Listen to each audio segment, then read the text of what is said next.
Hi friends, कैसे हैं आप सब। उम्मीद है कि आप सब बखैर होंगे। तो चलिए दोस्तों, चलते हैं अपने सवालों की तरफ। और ये सवाल दोस्तों 12th के लिए है। क्लास 12th में जो हैं और उर्दू से जो एग्ज़ाम देने वाले हैं, उनका एग्ज़ाम आने वाला है 2025 में, उन्हीं के लिए बहुत ही मुफीद वीडियो होने वाली है।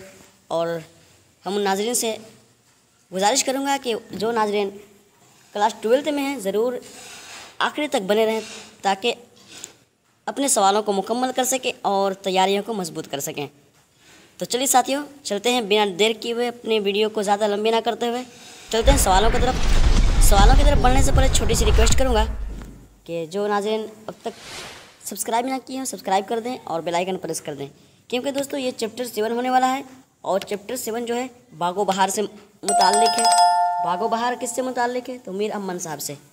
तो चलिए साथियों, चलते हैं सवालों की तरफ।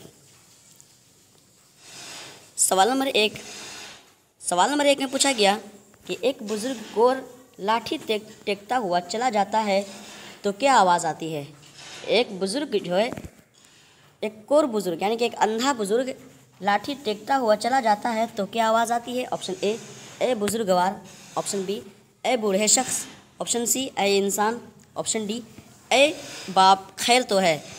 तो साथियों, सवाल नंबर 1 का हमारा करेक्ट आंसर होगा कि एक बुज़ुर्ग कोर लाठी टेकता हुआ चला जाता है तो क्या आवाज़ आती है? तो दोस्तों ए बाप खैर तो है, ये आवाज़ आती है। तो हमारा ऑप्शन डी करेक्ट आंसर हो जाएगा साथियों सवाल नंबर 1 का। चलिए दोस्तों, सवाल नंबर 2 को देखते हैं। सवाल नंबर दो में पूछा गया कि अंधे ने एक आह मारी और बोला ए अजीज़ ... बड़ी मुसीबत में है, खाली जगह पुर करें। तो साथियों, सवाल नंबर 2 में पूछा गया कि अंधे ने एक आह मारी और बोला ए अजीज़ बड़ी मुसीबत में है तो खाली जगह पुर करें। क्या बोले थे वो? ऑप्शन ए मेरा भाई बड़ी मुसीबत में है, ऑप्शन बी मेरी लड़की बड़ी मुसीबत में है, ऑप्शन सी मेरे वालिद बड़ी मुसीबत में है, ऑप्शन डी मेरा गांव बड़ी मुसीबत में है। तो साथियों, सवाल नंबर 2 का हमारा करेक्ट आंसर होगा कि अंधे ने एक आह मारी और बोला कि मेरी लड़की बड़ी मुसीबत में है, मेरी लड़की बड़ी मुसीबत में है। तो हमारा ऑप्शन बी करेक्ट आंसर हो जाएगा साथियों सवाल नंबर 2 का। सवाल नंबर 3 में पूछा गया कि खाक साराने जहाँ रा बहकारत मनेगर, खाक साराने जहाँ रा बहकारत मनेगर, इस मिसरे का सही तर्जमा करें। ये जो मिसरा दिया गया है दोस्तों, एक मिसरा है कि खाक साराने जहाँ रा बहकारत मनेगर, इस मिसरे का सही तर्जमा करें। ऑप्शन ए दुनिया के खाकसारों को हकारत से देख, ऑप्शन बी दुनिया के खाकसारों को हकारत में देख, ऑप्शन सी दुनिया के खाकसारों को हकारत से मत देख, और ऑप्शन डी दुनिया के खाकसार हकारत हैं। तो साथियों, सवाल नंबर 3 का हमारा करेक्ट आंसर होगा कि खाकसारा ने जहाँ रा बहकारत मनेगर, तो इसका सही तर्जमा दुनिया के खाकसारों को हकारत से मत देख होता है। तो हमारा ऑप्शन सी करेक्ट आंसर हो जाएगा साथियों सवाल नंबर 3 का। सवाल नंबर 4 में पूछा गया कि बादिउन नज़र का सही माना क्या होगा? कलम बंद करें। ये बादिउन नज़र है जो दोस्तों, तो इसका सही माना क्या होगा? कलम बंद करें। ऑप्शन ए देखने के बाद, ऑप्शन सी बी नज़र की ख़राबी, ऑप्शन सी इब्तदाई नज़र से, ऑप्शन डी बुरी नज़र से। तो साथियों, सवाल नंबर 4 का हमारा करेक्ट आंसर होगा कि बादिउन नज़र जो है, इसका सही माना जो होता है वो इब्तदाई नज़र से होता है। इब्तदाई नज़र से, बादिउन नज़र का मतलब इब्तदाई नज़र से। तो हमारा ऑप्शन सी करेक्ट आंसर हो जाएगा साथियों सवाल नंबर 4 का। सवाल नंबर 5 में पूछा गया साथियों कि शामिल निसाब बागो बहार में अंधा फ़कीर कहाँ का था?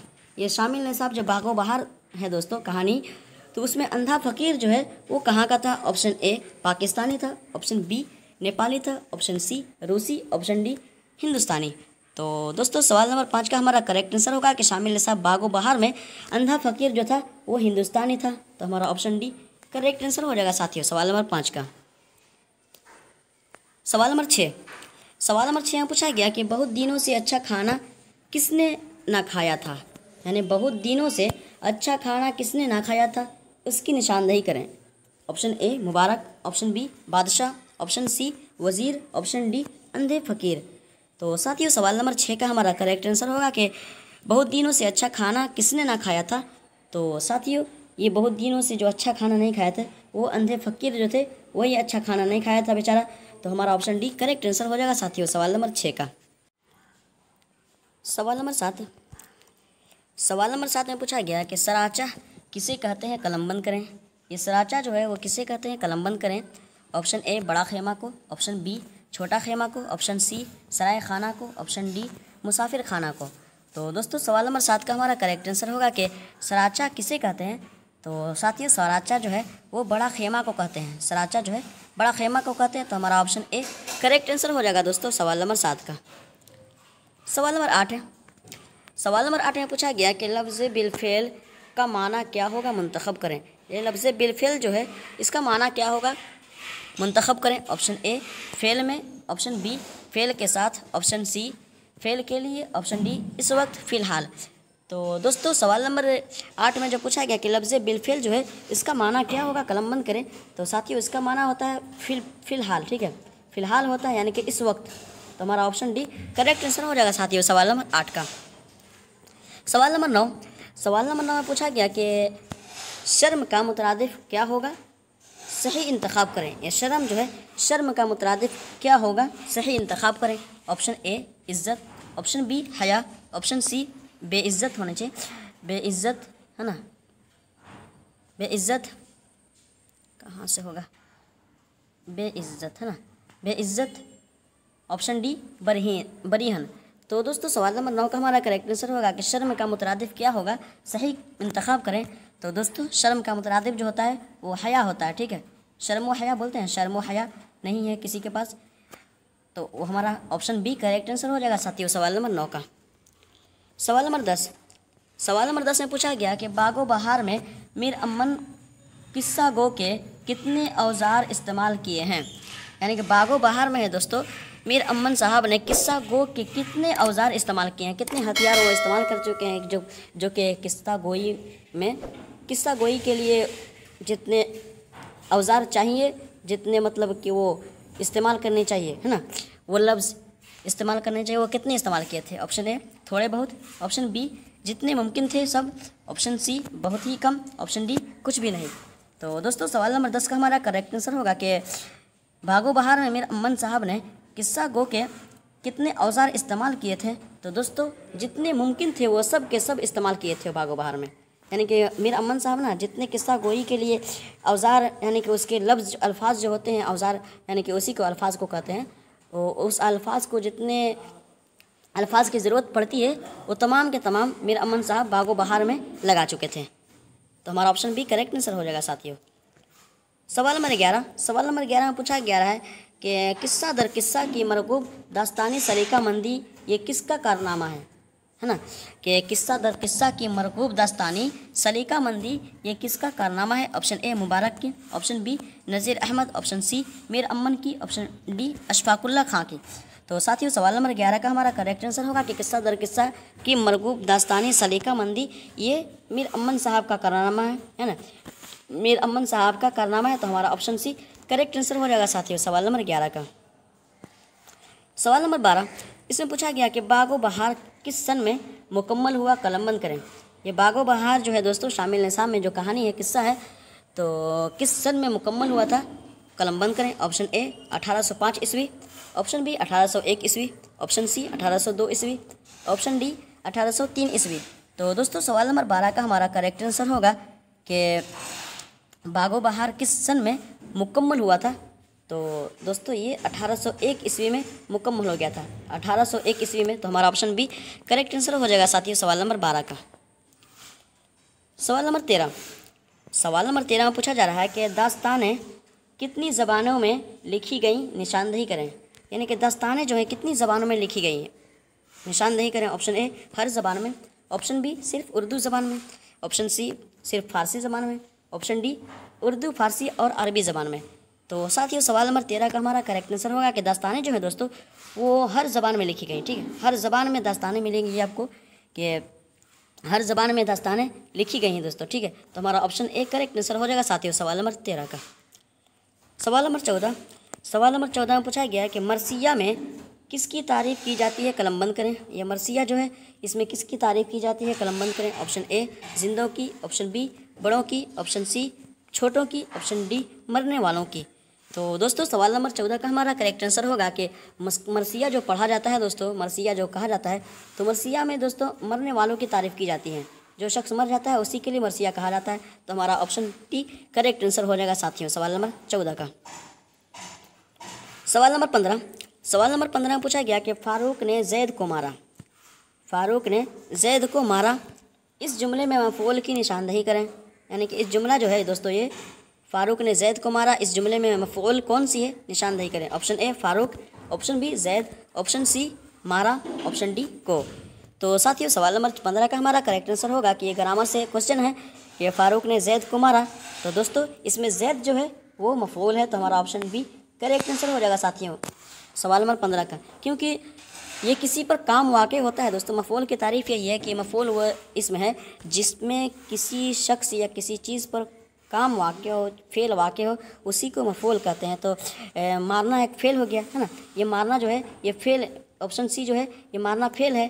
और किस पर वाक़ हो रहा है, माने फ़ारूक मार रहा है तो फ़ारूक हो जाएगा फ़ाइल, और फ़ारूक फ़ाइल हो जाएगा, और जिसको मार रहा है यानी कि जैद को मार रहा है तो जैद मफ़ऊल हो जाएगा। तो हमारा ऑप्शन बी करेक्ट आंसर हो जाएगा साथियों सवाल नंबर 15 का। सवाल नंबर 16। सवाल नंबर 16 में पूछा गया कि किताब कौन सी ज़बान का लफ्ज़ है, दर्ज करें। ये किताब जो है दोस्तों, हम तो बोलने को बोल देते हैं कि किताब, मेरी किताब, वो किताब, अंग्रेज़ी की किताब, बायोलॉजी की किताब, लेकिन किताब जो है दोस्तों वो कौन सी ज़बान का लफ्ज़ है। किताब एक तो बुक है, तो BOO के बुक, बुक मतलब वो तो अंग्रेज़ी लफ्ज़ है कि बुक होता है, और लेकिन किताब जो है वो किस ज़बान का लफ्ज़ है, दर्ज करें। ऑप्शन ए उर्दू ज़बान, ऑप्शन बी अरबी ज़बान, ऑप्शन सी फ़ारसी ज़बान, ऑप्शन डी हिंदी ज़बान। तो दोस्तों सवाल नंबर 16 का हमारा करेक्ट आंसर होगा कि किताब जो है वो अरबी ज़बान की है दोस्तों, कि अरबी ज़बान है, किताब जो है अरबी ज़बान है। तो हमारा ऑप्शन बी करेक्ट आंसर हो जाएगा साथियों सवाल नंबर 16 का। तो चलिए साथियों सवाल नंबर 17 को देखते हैं। सवाल नंबर 17 में पूछा गया कि झेल में हिंदुस्तान के पहले राष्ट्रपति का नाम क्या है, मुंतखब करें। यानी कि हिंदुस्तान में है, जो हिंदुस्तान में पहले झेल में जो है ना, हिंदुस्तान के पहले राष्ट्रपति का नाम क्या है, मुंतखब करें। Option A Abdul Kalam, option B doctor Sarvepalli, option C doctor Rajendra Prasad, option D Manmohan Singh. तो साथियों सवाल नंबर 17 का हमारा करेक्ट आंसर होगा कि झेल में हिंदुस्तान के पहले राष्ट्रपति का नाम क्या है। तो दोस्तों ये डॉक्टर राजेंद्र प्रसाद जो हैं ये पहले राष्ट्रपति हैं, शुरू के हैं, हिंदुस्तान के पहले राष्ट्रपति हैं। तो हमारा ऑप्शन सी करेक्ट आंसर हो जाएगा साथियों सवाल नंबर 17 का। तो चलिए साथियों आप सबसे रिक्वेस्ट है जो नाज़रीन अब तक बने रहे हैं, तो रिक्वेस्ट है कि ज़रूर जो सब्सक्राइब ना किए सब्सक्राइब कर दें और बेल आइकन प्रेस कर दें ताकि नोटिफिकेशन पहुंचता रहे, और ज़्यादा से ज़्यादा हो सके तो अपने दोस्तों अहबाब तक ज़रूर शेयर कर दें ताकि वो भी इस वीडियो से मुस्तफ़ीज़ हो सके। सवाल नंबर 18, इसमें पूछा गया कि गालिब एकेडमी में गालिब अवार्ड किसे मिला, सही दर्ज करें। यानी गालिब एकेडमी में गालिब अवार्ड है ना किसे मिला, सही दर्ज करें। ऑप्शन ए प्रेमचंद को, ऑप्शन बी मीर अमन को, ऑप्शन सी मुल्ला वजी को, ऑप्शन डी अहमद जमाल पाशा को। तो साथियों सवाल नंबर 18 का हमारा करेक्ट आंसर होगा कि गालिब एकेडमी में गालिब अवार्ड किसे मिला, सही दर्ज करें। तो दोस्तों ये अवार्ड जो मिला था ये अहमद जमाल पाशा को मिला था। तो हमारा ऑप्शन डी करेक्ट आंसर हो जाएगा साथियों सवाल नंबर 18 का। सवाल नंबर 19, सवाल नंबर 19 में पूछा गया कि उनसियत का लुग़वी माना क्या है, कलम बंद करें। ये उनसियत जो है दोस्तों इसका लुग़वी माना क्या है। ऑप्शन ए ताल्लुक़, ऑप्शन बी मोहब्बत, ऑप्शन सी बुग़्ज़, ऑप्शन डी हसद। तो दोस्तों सवाल नंबर 19 का हमारा करेक्ट आंसर होगा कि उनसियत का लुग़वी माना जो होता है वो मोहब्बत का होता है। तो हमारा ऑप्शन बी करेक्ट आंसर हो जाएगा साथियों सवाल नंबर 19 का। सवाल नंबर 20, सवाल नंबर 20 में पूछा गया कि हिजरत क्या है, इससे क्या मालूम होता है, दर्ज करें। ये हिजरत जो है दोस्तों ये क्या है, इससे क्या मालूम होता है, दर्ज करें। ऑप्शन ए कौम और आबादियों की तारीख़, ऑप्शन बी शेर व शायरी, ऑप्शन सी मरसिया, ऑप्शन डी नज़्म के अशआर। तो दोस्तों सवाल नंबर 20 का हमारा करेक्ट आंसर होगा कि हिजरत क्या है, उससे क्या मालूम होता है। तो दोस्तों इससे मालूम यही होता है कि कौम और आबादियों की तारीख़ उसमें मिलते हैं। तो हमारा ऑप्शन ए करेक्ट आंसर हो जाएगा साथियों सवाल नंबर 20 का, क्योंकि इसकी हिजरत का वाक़या पढ़ने से हमें यही पता चलता है कि कौम और आबादियों की तारीख़ उसमें दर्ज हैं। तो हमारा ऑप्शन ए करेक्ट आंसर हो जाएगा साथियों सवाल नंबर 20 का। सवाल नंबर 21, सवाल नंबर 21 में पूछा गया कि हयात की ज़िद क्या होगी, मुंतखब करें। ये हयात जो लफ्ज़ है इसकी ज़िद क्या होगी, यानी कि इसकी अपोजिट क्या आते हैं वो मुंतखब करें। ऑप्शन ए ज़िंदगी, ऑप्शन बी फौत, ऑप्शन सी आराइश, ऑप्शन डी मौत। तो दोस्तों सवाल नंबर 21 का हमारा करेक्ट आंसर होगा कि हयात की ज़िद जो होती है दोस्तों, हयात मतलब ज़िंदगी होती है और मौत मतलब मौत। तो हमारा ऑप्शन डी करेक्ट आंसर हो जाएगा साथियों सवाल नंबर 21 का, क्योंकि हयात तो मौत है ना, हयात ज़िंदगी को कहते हैं, मौत ज़िंदगी से ये हो जाना, महरूम हो जाना, उसी को कहते हैं। तो हमारा ऑप्शन डी करेक्ट आंसर हो जाएगा साथियों सवाल नंबर 21 का। सवाल नंबर 22, सवाल नंबर 22 में पूछा गया कि मुतहर्रिकात का वाहिद क्या होगा, दर्ज करें। ये मुतहर्रिकात जो है दोस्तों, इसका वाहिद जो तो क्या होगा, दर्ज करें। ऑप्शन ए तहरीक, ऑप्शन बी मुतहर्रिक, ऑप्शन सी मुतहर्रिकी, ऑप्शन डी हरकत। तो दोस्तों सवाल नंबर 22 का हमारा करेक्ट आंसर होगा कि मुतहर्रिकात जो है दोस्तों, ये लफ्ज़ जो है मुतहर्रिकात, इसका वाहिद जो होता है वो मुतहर्रिक होता है, ठीक है। मुतहर्रिक वाहिद लफ्ज़ है और मुतहर्रिकात जमा लफ्ज़ है। लेकिन ये जो हरकत है दोस्तों, तो इसकी हरकत जो है ना, तो इसका जो जमा होता है वो हरकात से होते हैं, हरकात है ना, हरकात जो होते हैं इसकी जमा जो होते हैं हरकात होते हैं। तो हमारा ऑप्शन बी करेक्ट आंसर हो जाएगा साथियों, क्योंकि मुतहर्रिक की जमा मुतहर्रिकात होते हैं। सवाल नंबर 23, सवाल नंबर 23 में पूछा गया कि संदली किसे कहते हैं, सही कलम बंद करें। ये संदली जो है ये किसे कहते हैं, सही कलम बंद करें। ऑप्शन ए बड़ा तख्त, ऑप्शन बी गमगीन दिल, ऑप्शन सी छोटा तख्त, ऑप्शन डी परेशानी। तो साथियों सवाल नंबर 23 का हमारा करेक्ट आंसर होगा कि संदली किसे कहते हैं। तो दोस्तों संदली जो होता है वो संदली दोस्तों कहते हैं छोटा तख्त, ठीक है। छोटा सा किसी तख्त को, एक छोटा सा तख्त होता है, कुर्सी भी कह सकते हैं उसे, या टेबल भी कह सकते हैं, तो उसी को कहते हैं संदली। संदली मतलब छोटा तख्त। तो हमारा ऑप्शन सी करेक्ट आंसर हो जाएगा साथियों सवाल नंबर 23 का। सवाल नंबर 24, सवाल नंबर 24 में पूछा गया कि ज़माना की कितनी किस्में हैं, मुंतखब करें। ये ज़माना जो है, ज़माना की कितनी किस्में होती है, कलम मुंतखब करें।